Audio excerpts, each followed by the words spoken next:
Ain't No Half Stepping with Marcus J. Live from the Den. Legacy Internet Radio. Thank y'all for everybody who has been rocking with us for the entire night. We've had just an outstanding show from the beginning all the way up to now. We're going to have more outstanding show, and we appreciate everybody who's listening to us right now on TuneIn. We appreciate those folks that are listening to us right now on Facebook Live, those folks that are checking us out right now on legacyinternetradio.com. We are having just, a great show. We're talking about Alzheimer's and dementia. We just had a segment with my mom who shared with us her experience in dealing with her mother, my grandmother, with regards to Alzheimer's and dementia. We talked a little bit with the First Lady of Legacy Internet Radio defining those two things. And so what I want to do now is I want to get to our sister Tony before we get to Joe, Big Bro Joe, sharing with us his experience in dealing with his family member as a caregiver. Before we do that, we're going to have our sister Tony is going to share with us some information on Alzheimer's as well as dementia. Tony, you got the mic. What you got? All right. Well, first off, I kind of want to share, I came in late, so just wanted to share my recent experience with one of my cousins who was elderly. She passed away a few months ago, but she had Parkinson's disease. And she was diagnosed earlier last year, but the last time that I had the pleasure of visiting with her at home, she lived by herself. I believe she was 85 at the time. And she's always been my favorite cousin. Like, she's older, but she's hilarious. Like, she would tell me stories about how she was valedictorian of her class of like 7 people, back in 1915, just wonderful. Loved her, hilarious. And so we were at her house, which is out in Prince George, and she asked me, she said, what would you think if I told you that I saw Mama and Daddy? Her parents had passed away, of course. And I said, well, that's normal. I wouldn't think anything. And she said, well, I also see these little kids that are, in the room, and her brother had just passed away maybe like 3 months beforehand. And he lived in the house too before he got sick. So I said, well, are you afraid of these people when you see them? She said, no, not at all. She said they come in the room when I'm in the bed, and they just kind of like sit around the bed, and they don't bother me. And I said, well, if you're not afraid, then I don't see what's wrong with that. People see spirits and feel spirits all the time. Right. And she said, don't let my brothers find out because they'll think I'm crazy. And they found out a few months later that she was seeing people. She was seeing her parents and her brother, and they had her put in a nursing home. So fast forward about 4 months, maybe, that's when she had already been diagnosed with Parkinson's, and her memory's kind of slipping. I mean, she was like 86 years old. That's normal to me. To be 86 and still know who you are, that's amazing. Right. And so I went to visit her in the nursing home. We had a good visit. It took her a couple minutes to recognize me, but she did. I went back about a month and a half later, and one of her former coworkers was in there with her. And I came around the corner, and her name was Helene. I came around the corner, I said, Helene. A look of terror came across her face. And she looked at her friend. She said, what is going on here? What is going on? And her friend said, what's the matter? And I was like, what's wrong? And she said, what are you doing here? And I was like, Helene, it's me. She said, Barbara, you dead. Barbara was my mother, who passed away in 1989. So she thought I was my mother, and it scared her. Right. I do look just like I look exactly like my mother. Yep. Wow. But she thought I was my mother. And it was like it visual perception. Right. And the whole visit, she just kept looking at me like, she said, I just don't believe it. This is unreal. I've been coming to visit her, regularly. She's seen me. And then the last time I went to see her was maybe about 4 months later, and she was like in and out of consciousness, didn't know time nor place or anything. I guess they get to a certain point and they just medicate them heavily, and and she passed away. But it was really sad seeing her, who she was. She was a very intelligent woman, always very wise, and again, could remember everything that happened in her childhood. And then to see her become, this fragile old woman who didn't even know who she was. So it's very, it's heartbreaking. It's very heartbreaking, but, you have to make yourself hold on to the memories. You hold on to the good memories that you had and, realize, someday that could be me.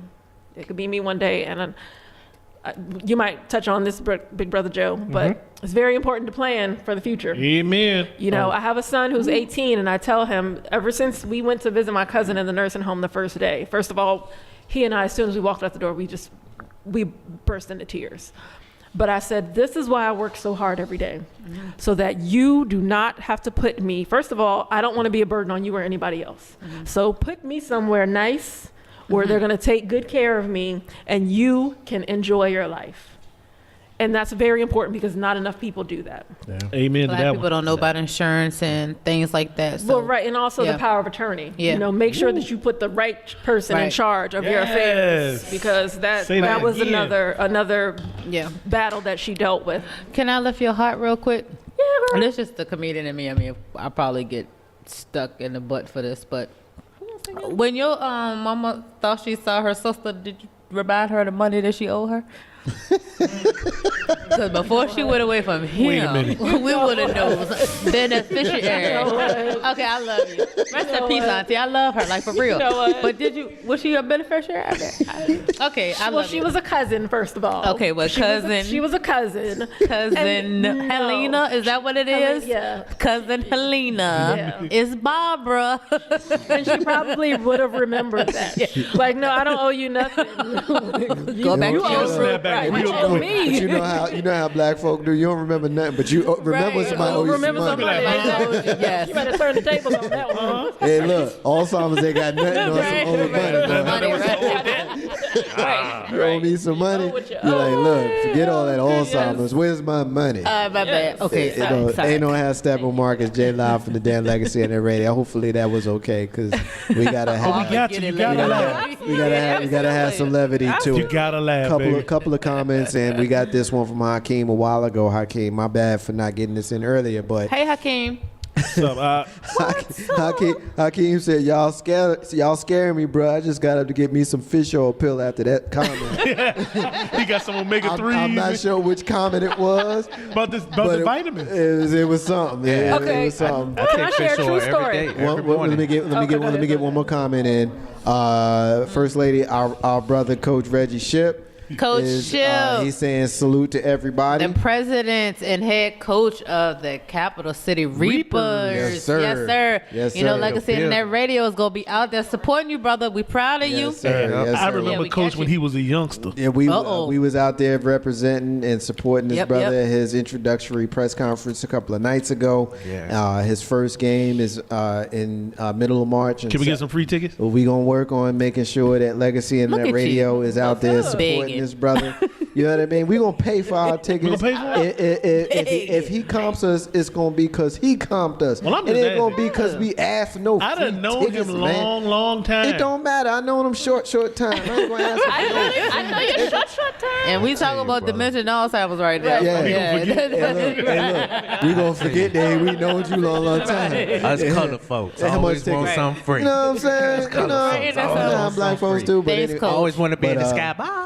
Yeah, but we love the coach, man. When he was here in the building, you know, he shared with us his love for the community and his love for football. Yeah, make sure y'all support that man. And I'm gonna be honest with you, First Lady. We gonna get some football in the spring. Oh yeah, I'm excited. Yeah, man. We getting football early. We getting football in the spring. Did you see the we excited. We ready. My ears got high. Yeah, I'm definitely getting football in the spring. 804-402-2893 is the number to dial to rock with us. You rock with us, we roll with y'all. Miss Tony, you was getting ready to say something? Oh, no, I was just going to share a really quick, funny story. So I was talking on the phone to my best friend about a month ago, and we were talking about something, and I couldn't remember the word. Like, I forget, like, basic words. Like, what do you call that thing that you use to, like, straighten out your clothes? And Iron? I have those moments very frequently. That was an example. That's when you're supposed to... That was an example. You know what that is? That's when you're supposed to mess her up and say, a pot. Well, don't do that because if old folk would say, a pot with some hot water. A skillet, Slide it right Telling your age. Hey, a pencil. So we were talking about something, and I couldn't remember the word that fit whatever we were talking about. Right. And I was like, oh my gosh, my memory is so terrible. It's awful. And she said, you need some ginkgo biloba. I said, for what? memory loss. Yeah. Yeah, for memory. I forgot we were talking about my memory's bad. Like, You forgot about So your you memory. forgot in the middle of the conversation. You forgot that you had a bad memory Yes, in a conversation about a bad memory. Wow. Yes. Tony, we know what that is. That was that good stuff that you was hitting on earlier. Ooh wee. Right. You forgot that so- too. Them double cheeseburgers with no onions. It's here cooking. Those. It's here cooking. And no cheese. And no burger. And no burger. Y'all get on my nerves. Let me get an air sandwich right quick. Yeah. And you know, I have Step with Marcus J live from the Den, Legacy Internet Radio. And you know, when we talk about the flagship show of Legacy Internet Radio, we talk about how we have a show that is about socially conscious talk that's entertaining with a dash of humor. Used to be top sports stories of the week. Sometimes we filter them in, sometimes we don't. One of the things that I'm very, very proud of, and I'm sure you guys are as well, is that we tackle difficult conversations. We talk about politics. We talk about sexuality. We talk about homosexuality. We talk about race. We talk about all the stuff that people don't like all the stuff they tell you don't talk about at work. You know, that you know, and then when you do talk about it on Facebook, the friends that you used to have at work that don't want to talk to you no more because they don't like your opinion, we don't really care about them because they punks. You know, if you can't have a grown-up conversation about grown-up conversational things, then I don't want to be friends with you anyway. It's one of the things that we do on this show is we have fun. We have fun. We having fun talking about something that's really, really serious. Talking about Alzheimer's and dementia. We having fun. We just joke, we just clown a little bit. And so I just wanted to make that point because that's what we do here on the flagship show of Legacy Internet Radio. Is Alzheimer's funny? Hell no, it's not funny. Is lynching black men funny? Hell no, it's not. Is having a president who is fighting everybody? Hell no, that's not funny. But we're going to figure out a way to give you the information and still make you laugh. That's what we do here on the flagship show of Legacy Internet Radio. So first of all, let me just get that out there. Ain't No Hashtag with Marcus J is in fact live from the den of Legacy Internet Radio. Our phone number is 804-402-2893. So we're going to transition. Before we transition, we're getting a call. So we're going to talk to the caller first, and we'll have the caller jump in and share their perspective, and then we'll get Big Bro Joe back in to talk about his story as a caregiver. Ain't No Hashtag with Marcus J live from the Den, Legacy Internet Radio. Caller, what's your name? Where you calling from? What you want to get in on? Hey guys, it's Laurel. How are ya? Hey, Laura. Hi, Laurel. What's up, Laurel? What's happening, sis? Hey, well, you know, I mean, yeah, I was listening to your mother talk about how, you know, back in the day they used to call it being senile. Now, my grandmother, she was this little old Jewish lady, and you know, she spoke Yiddish. We didn't know she heard well, but you know, we used to have these stories about her. We used to call her the Aunt Bessie stories, and I remember when I was a kid once, she came home from school. She went to pick up my brother, and she brought home the wrong kid. Wow. Wow. And the poor kid was crying, "I'm not your grandson." Wow. Save it for She your could mother. not do that today. Wow. Now, Laurel, the natural Grandma, instinct. we got to return this kid. Yeah. No, I don't know who he is, but he's not ours. Yeah. But, Now the natural instinct is for us to laugh because we all had a laughing instinct just now. Like everybody in the room, we all chuckle. But in 2017, they'll put you in jail for that. Yeah, mental health or not. Well, back in the day, we used to call her. They used to have a word called Ava Kabuttal, like your grandmother was just a little Ava Kabuttal. But and that's a Yiddish term. But anyway, but we had lots of funny stories. I mean, they're not funny now. We wouldn't think they were funny. But she didn't deteriorate the way a lot of people deteriorate that have Alzheimer's. She was just like this all the time. Really? So, anyway, but I just want to share that because you were talking about something humorous and no, that's definitely gotta be able funny. to laugh at it. No, that's definitely funny. I gotta tell you, that's definitely funny. And everybody in the room is thinking, in 2017, you mess around and you take the wrong kid home. This would be a different story. I don't know. Some people might be happy. Right. Don't he's already them. gone? He gone? Keep them. Oh, okay, that's all Keep good. them. Lord, because now since we're gonna be funny, I'm gonna be funny and keep it real at the same time. Like just like a car, some kids are lemon. Yeah. Ooh, wait. Well, when you get a lemon, what'd you do? Make lemonade. You squeeze it.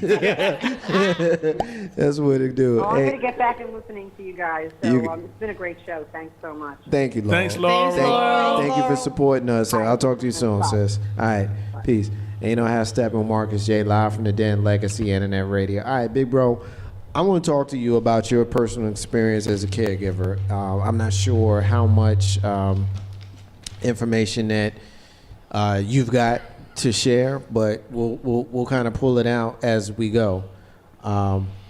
Before we do that, I think Miss Tony has something else that she wanted to add in before we got into that, which will actually put us into the segment that we're going to go through with me, because it'll give you the different levels of.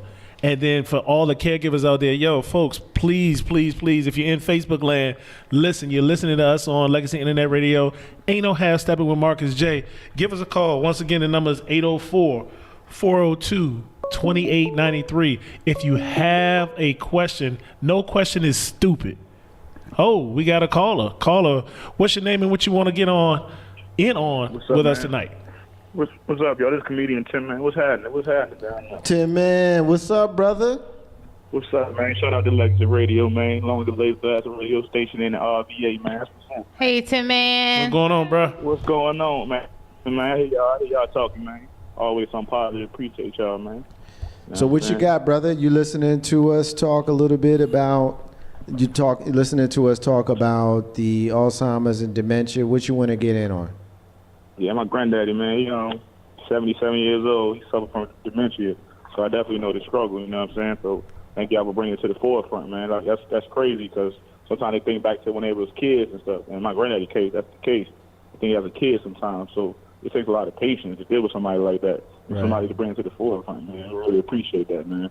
Well, let me ask you this, Tim, man. Since you brought it in, first of all, you're listening to our brother comedian Tim, man, who's one of the funniest brothers that I ever met in my life. And so you need to make sure, if you're listening to Legacy Internet Radio, you need to be following our brother comedian Tim, man. And I'm gonna give you an opportunity, Tim, man, to share what you're doing if you want to, where you're gonna be at, and all of that kind of stuff. But let me ask you a question. How is you as the grandson dealing with your granddad? Let me ask you. First question is, are you one of the caregivers or are you one of the family members? I'm a caregiver and family member. My dad takes care of him, but, as a man, he raised me. So my only opportunity and my duty is to, be a caregiver. That's my grandfather, so I don't label it as a caregiver. I'm just doing my job. Okay. That's what I call it. Okay, so as a caregiver and a family member, tell me a little bit about what your experience is like.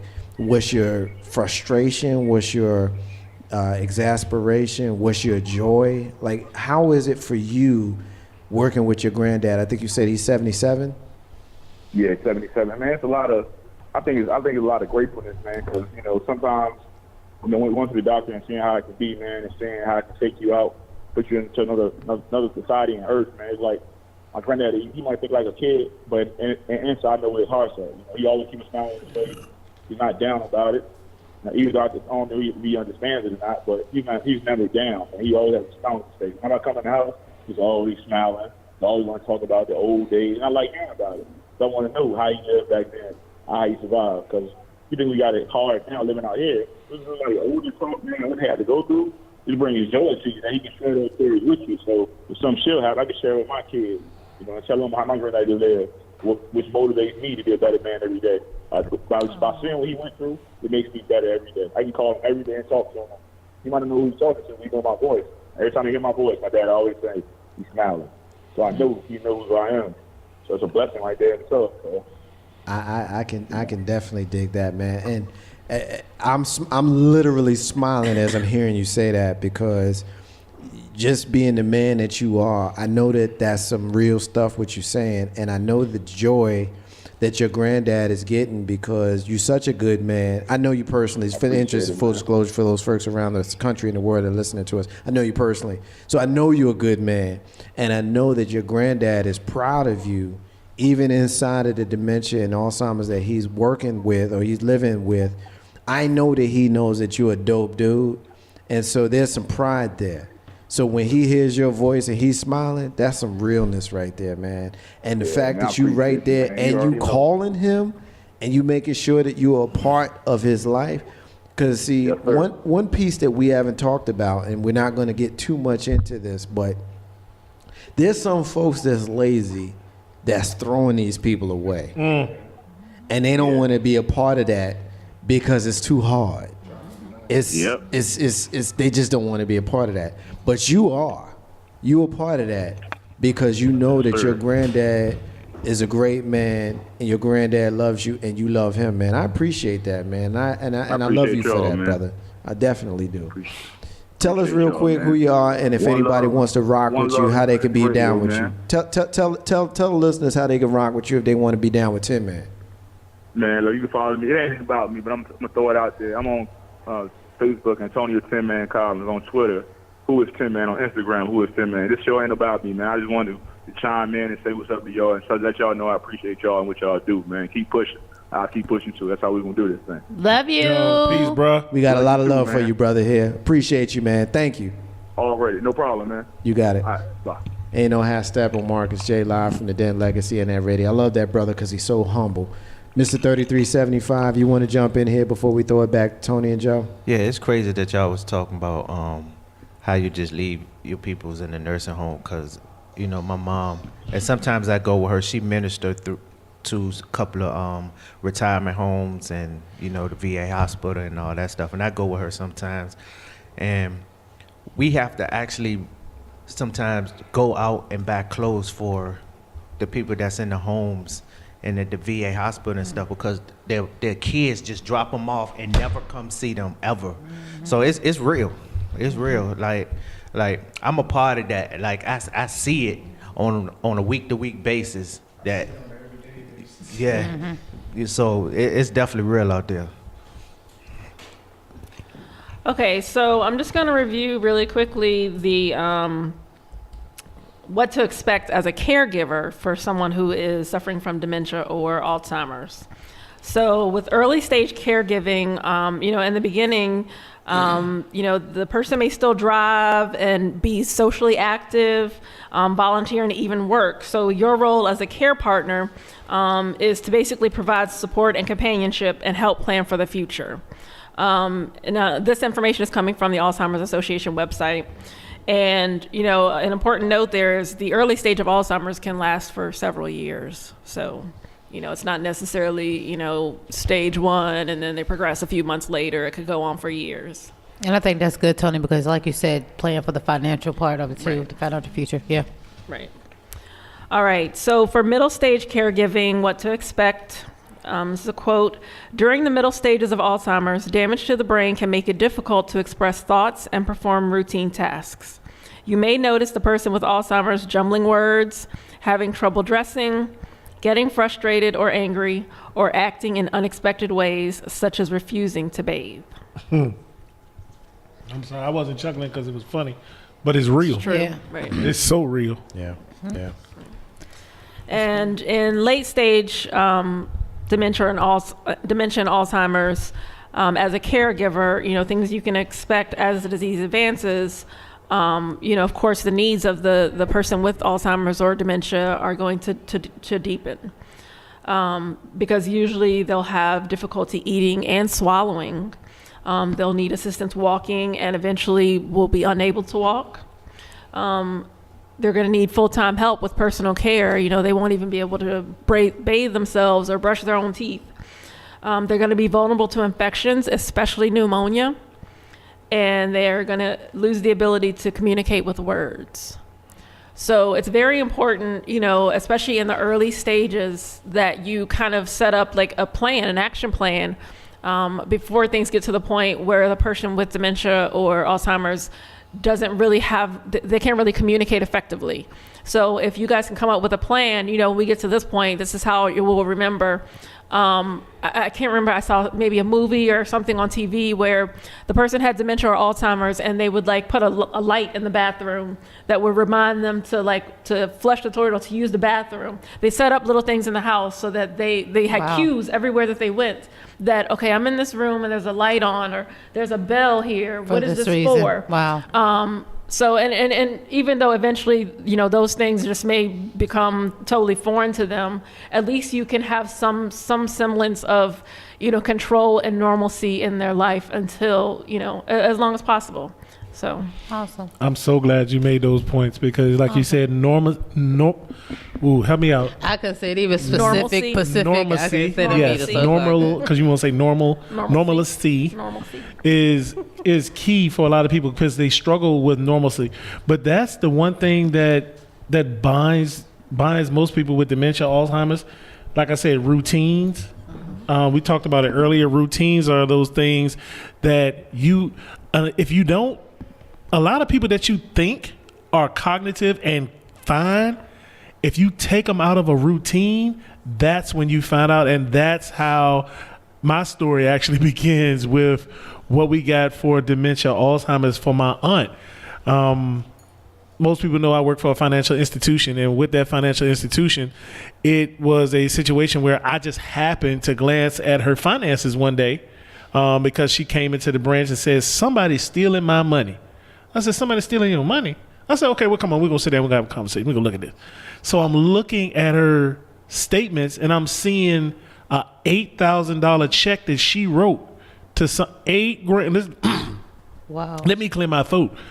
$8,000 check. And I know she don't have, I didn't know that she didn't, but she had $8,000 at the time on hand. And she wrote a check to somebody from a publisher's clearinghouse scam. Wow. Luckily, the check bounced and came back, because I was all over top of it. Because, when you're working in a financial institution, I was able to call, and everybody doesn't have this. I was lucky that I had people that she went to the local branch that she goes to in her area, and they knew who she was because they saw her with me. And they were always on alert to pay attention to things like that. So shout out to my people. You all know who you are out there. Thank you very much. I really, really, really appreciate that. Absolutely. Because it could have been a lot worse. But you think about it. You write an $8,000 check, and then everything that you have coming in bounces. Wow. And your negative stuff for your car loans, your house note, your electricity bill, your cable bill, your telephone, it was crazy. Wow. It was crazy. You got something on you there, Mr. 3375? You were saying something, them scams, man. Like the other day, man, we had a lady come in there, man, and at my work spot, and dude was threatening her on the phone. Like she was getting ready to send this guy $3,000-$4,000 because he called her on the phone. You know how you get them phone call scam, like you owe me money. And he got all her information. He was threatening to drain her bank account if she didn't send him $3,000-$4,000. And luckily, my customer service person recognized that she was nervous, and we caught it, and we got the police and everything involved. We really saved that lady. She was elderly too, 80 years old. You know what I'm saying? And she probably had some type of early onset or late stage dementia, where people get scared about stuff like that. They don't know what to do. They don't know how to handle, and they don't have those caregivers or people in their corner to actually help them out. Yeah. I mean, I want to say that it's crazy, because a lot of us say that.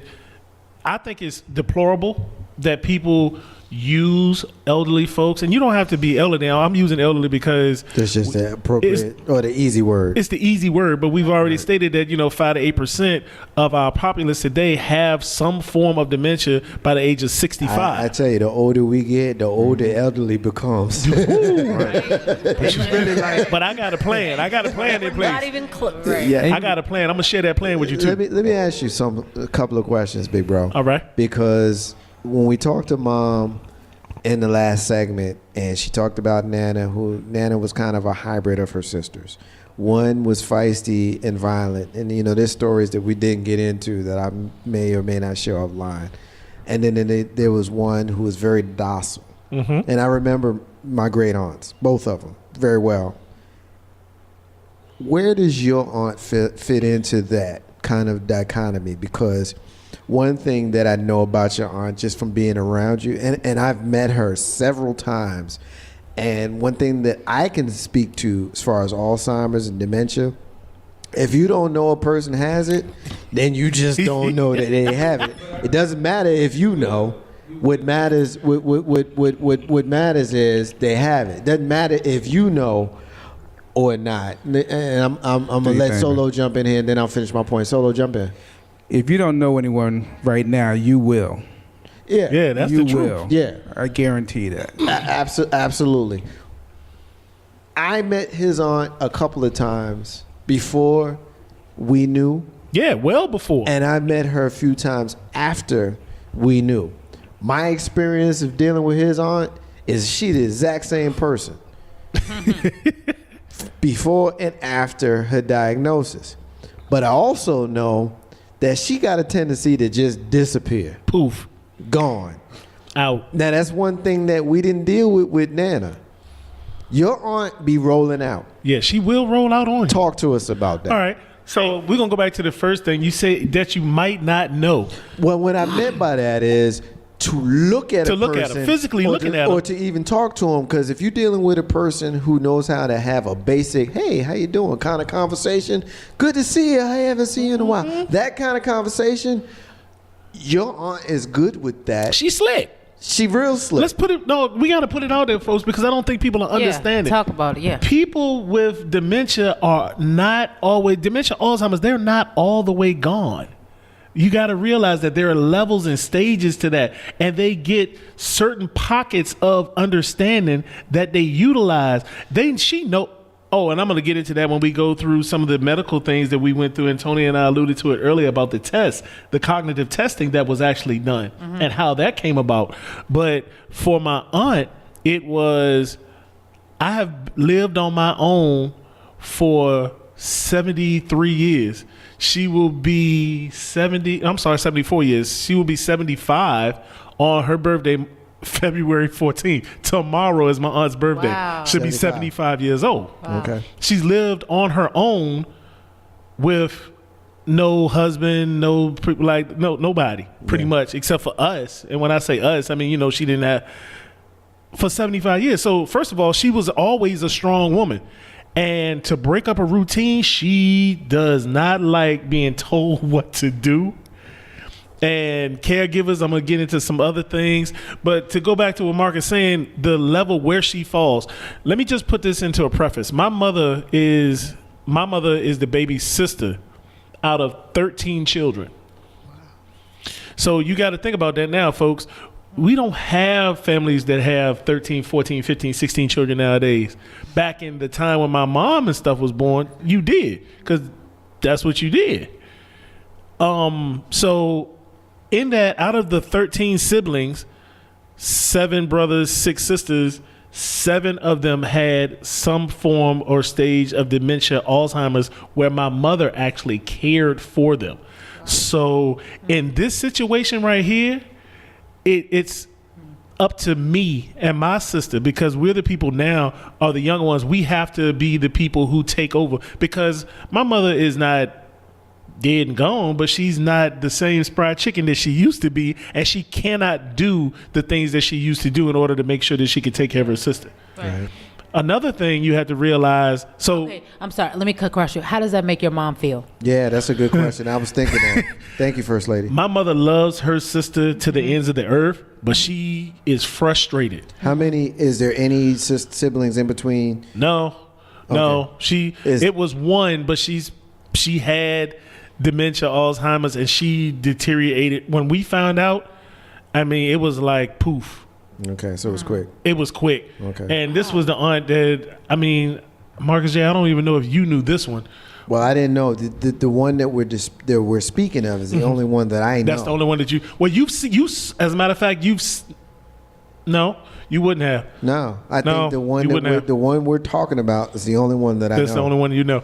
So to put it into retrospect, it was the aunt that we're talking about now, the one that passed away, my mom, and my mom being the baby sister. Okay. And then she had 2 other younger brothers who actually passed away from some sort of. So basically, this thing has run through your maternal side of your family. Yes. So let's kind of get to the heart of the matter. Some of the specific things that I want to pull out.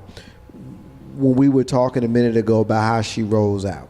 Yep. Let's talk about that, because we're talking about a person who, if you look at her, if you rock with her, you may not know, but she wrote an $8,000 check to nobody, and she disappears on her own more than once. I can think of, just in the last 6 months, at least 6 or 7 times that she's disappeared. Is that an accurate number? Oh, that's more than accurate. That's understated. It's understated. Okay. That's understated. It's understated. All right. So and the one you know about, the most recent one, is where that was 2 days ago. No. I'm not talking about that one. The one that you know about is when my sister and I had to actually take her vehicle because she rolled out from my mother's home at 4:30 in the morning, saying under the guise that she was going to work, because at the time we really didn't know the whole gambit. And this was last year, September. This was last fall. Yeah. And she ended up, correct me if I'm wrong, we ended up finding her car like 100 miles from here or something. She was in Halifax County. Right there at the Virginia, North Carolina, straight down Whole Street, the Virginia, North Carolina line in Halifax. So that's more than 100 miles. That's about 200 miles from here. Yeah, it's trust me when I tell you, it's a 3-hour ride, and at 12:30, 3 o'clock in the morning. That's a serious ride. So because we're running out of time, we got limited time left. So I want to kind of pick and choose some of the things that I want to get to. I want to talk about the disappearance. I keep going back to that because I want to try to get to what it's like for a caregiver who is trying to take care of someone as best they can, who, to look at them, to be around them, appears to be okay, but then you might look up and they're gone. Like, what is it like? What is the horror of knowing that a family member is not where they're supposed to be, and you know they're not mentally right? What is that horror like? Tell our listeners what that feels like. I'm a strong person. I was scared out of my mind because the very first time that happened was that situation where I tell you, when she rode off to actually Halifax County, and I had to end up calling the Richmond City Police Department and put a bolo out to find her and her vehicle. They did an old people alert on 64, 95, on the billboards. You know how they have Amber Alerts? They have old people alerts too. I can't remember exactly what they're called. Geriatric alerts. That's what they are. And they did it. They came to the house. They asked me a numerous amount of questions. They searched the house. And I'm standing there like, I don't need you searching my house. I need you finding my aunt. And I felt so bad because I was like, well, what could I have done to change the outcome? Was I not there? Did I not do enough? I mean, what is it? Because I knew that things were bad and I knew what was going on, but you cannot be there 100% of the time, every day, 24 hours a day. Right. And that's the one thing that I want to give to the caregivers. If you're a caregiver and you are in a situation that you can't handle, you're going to make it worse if you don't try to get the assistance that you need in order to get these folks taken care of. That's the bottom line. Yeah. So with that being said, Marcus J asked me a question. I was scared. I blamed myself. I was hurt. I was nervous. I was sick. Yo, I'm looking at this. It's 2 hour mile, 112 miles from here to Halifax Courthouse in Halifax, Virginia, which is right there on the Virginia, North Carolina line, going up Whole Street, if anybody cares to know where that is. Because there's nothing there. Nothing there. She got a ticket. Does she have any... I guess my question is, does she have any reason to think? That's what I was thinking, or any connection to these places that she's going. Is she going places like, I used to have a friend in Halifax? No, she was going home. Here? She was going home. She was going home. Where's home? Home was in Henrico County. Henrico County. So she just kept on going. She went in the wrong direction. She got on. Wow. She left my parents, got to Whole Street, and kept boogieing. Okay. She had got lunch in the whole nine just for yards. the interest of for those folks who are not in the Richmond area, 360 is a direction that there's no reason that she would have thought that she was, well, in her mind, she probably thought she was going in the right direction. But for those of us who are here, we know that once she got on 360, she was already going in the wrong direction.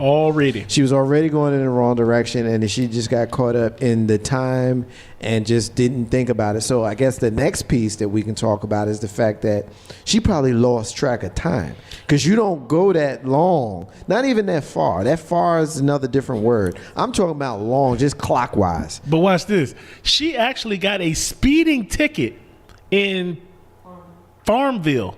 Which is halfway. That's less than halfway. She still had to go twice as far after that to get to where she was going.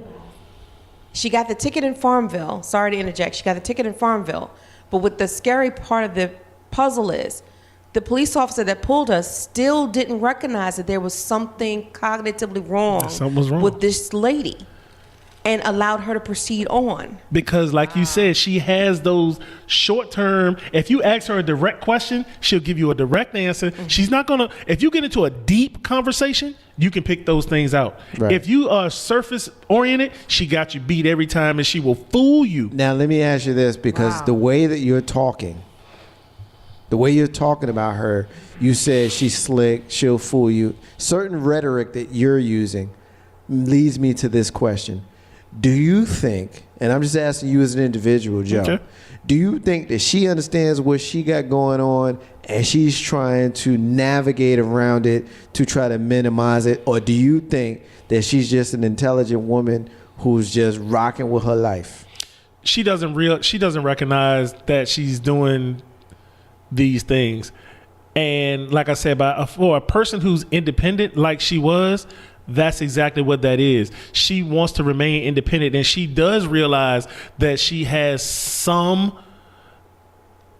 I don't know if some boundaries that she has to be in, and she still wants to fight, and her mind is causing her, and I'm not mad, because that's what you do. You fight.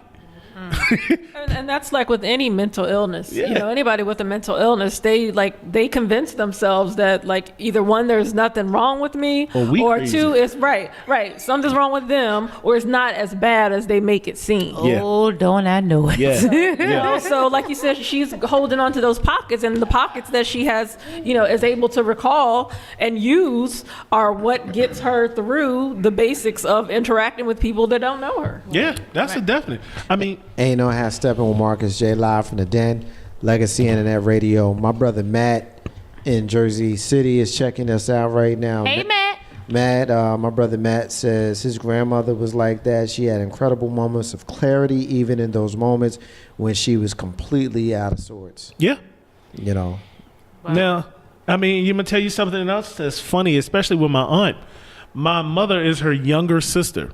So she will not, emphatically will not allow my mother to tell her, quote unquote, what to do. Now, I can roll up in this spot and I can say, Aunt Eunice, you need to sit down and get this taken care of. And she will snap, go right to it. Joe, I don't have dementia, and I would sit down if you told me that. Do you think that's the man thing, or do you think that's the man thing? No, that's because little sis Kim can do the same thing. Okay.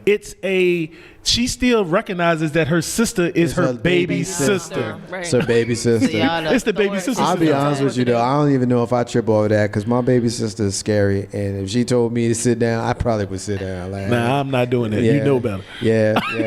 My baby sister could beat up you and me. Yeah, I believe. I ain't going without a fight. Ain't No Half Stepping with Marcus J. Again, if you want to get on the conversation, the number is 804-402-2893. Again, 804-402-2893. Again, like Marcus J. said, we're running a little short time. So, Joe, I want to ask you, again, I was corrected, and I appreciate it, about the test that can be given to determine, or to help determine if dementia or Alzheimer's is in, I'm not going to say the future, but if they can see that, if they can determine that. So you actually have some information from your aunt of the test. It's funny, yes, because I actually have, I actually have the tests that were requested through her doctor. Wow. Okay. Because once I told the doctor what was going on, he said, okay, well, let's get some stuff going on and check and see what we got. Okay. So there are approximately 7 tests that I can tell you what they are to help gauge the mental mindset and capacity on what's going on. One is the instrumental activities daily livings test. Okay. Attention and concentration test, visual, spatial, and construction skills test, language test, memory and learning skills test, basic cognitive functionings test, and the emotional functionings test. And were these given to her by her neurologist? These were given to her by a neuropsychologist. Yeah, this is a neuropsychologist where it's several different things. First of all, you go to the facility, they see whether or not they believe that you should have the testing. Okay. Before they got halfway through, the lady looked over at me and said, we're going to schedule the test and I think it was the day before Thanksgiving. Okay. Most places aren't open the day before Thanksgiving. So you can understand the severity of what I felt when they told me, come here the day before Thanksgiving when everybody is gone out of town and people are leaving to get this test done so we can get it back as fast as possible. Wow. So that's one of the things that we were looking at. I'm just going to sit there. It's a couple of other things, and I know we're short for time, and I really, really want to get back to this some more. But ladies and gentlemen, if you're in the Commonwealth of Virginia, and if you're probably anywhere, the Department of Medical Assistance Services, or DMAS as is commonly known, is where you would go to get the assistance that you need for our elderly or our folks with mental health issues and disabilities and things of that nature. I'm going to tell you right now, and this is from personal experience, DMAS works like any other function or faction of the government. They will, first of all, deny you. So do not get frustrated if you're a caregiver. Do not get frustrated if you're a caregiver. One more time. Do not get frustrated if you're a caregiver. That's the way things work, because a lot of people are scamming the systems trying to get over. And for people who actually need this help and need this assistance, they want to vet these people to make sure that this is truly what is needed. Now, for us, my sister and I have gone back. We've had to write letters. We've had to get some things sent. We've even had to engage an attorney to help with this, because when the first folks came through and did the cognitive assessment, my aunt was slick enough, and I use the word slick as a loose term, but she was cognitive enough because they didn't use deep basis conversation. They used surface talk. Right. And she was able to answer the questions. Right. But now we're having a reassessment done, because honestly, they denied that claim at first because they said, she has some things that fit the categories, but there's some other things that don't fit. So for anybody, it's called a pre-admission screening section, and it's a Medicaid manual. That's what you need in order to get people placed in a nursing home facility. Let me be clear. If you don't believe that these people or your folks need nursing home level care, then you do. Nursing home level care means that they need the assistance that's available and afforded to them, because living, it costs a lot of money to care for people day in and day out. You have got to put it there. I'm going to tell you where to go in the manual to look at these information through DMAS. If you go to the Medicaid manual under DMAS, you look under section M1 420.00, and that's found on the DMAS website for the state of Virginia, and you can look that information up to find it.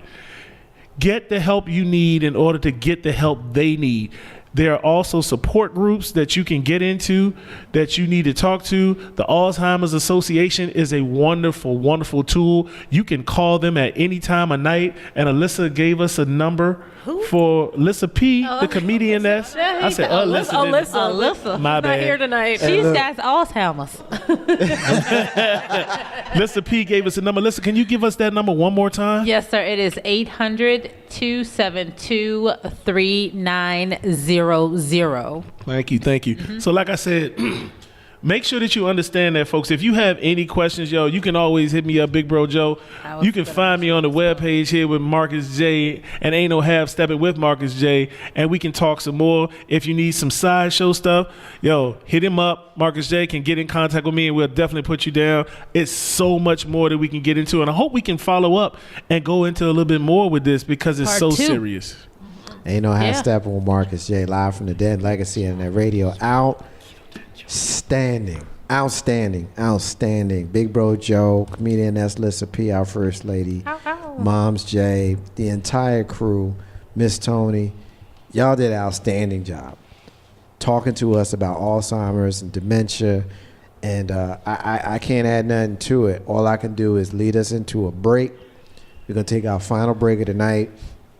When we come back, we're going to have the staples of the final segment of the show, which would include our history moment, our missing child, and everybody in the room who wants to have a final word will have the opportunity to do so.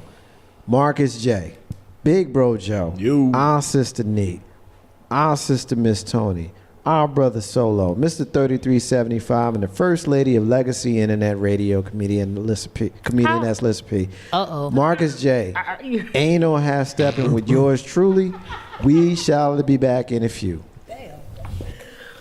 Yo, it's Big Rube, Legacy Internet Radio. You know what I'm rocking with. Ain't No Half Stepping with Marcus J. Check us out, www.legacyinternetradio.com. Of course, as you know, independence is the key to building your legacy. It's Big Rube. You better be listening. Bout.